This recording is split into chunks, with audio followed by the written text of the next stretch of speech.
Today is the 12th annual Moosehide Campaign Day, but it's the first time a Moosehide Walk has been held in Thunder Bay.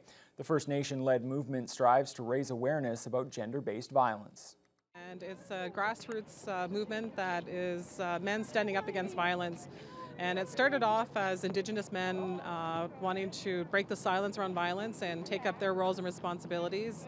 And they've expanded it to all men, really calling out the violence and being able to speak to it and saying that violence against women is not acceptable. Onwa Executive Director Cora McGuire-Surrett says the pandemic highlighted that many women in Thunder Bay aren't safe in their homes and that for Indigenous women, it isn't safe to walk the streets. She says the walk is a chance to stand alongside the men who are taking responsibility for addressing violence. And women have led this fight for a long time.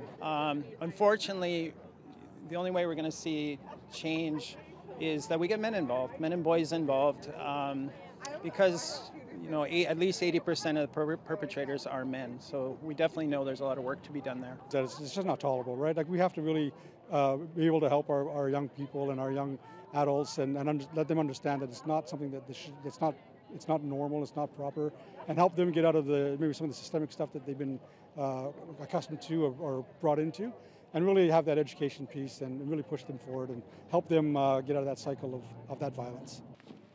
Fleury says Thunder Bay does have a fairly high incidence of gender-based violence and that it's important for the police to show support for the cause, raise awareness, and to make the effort to curb the rise in violence against women.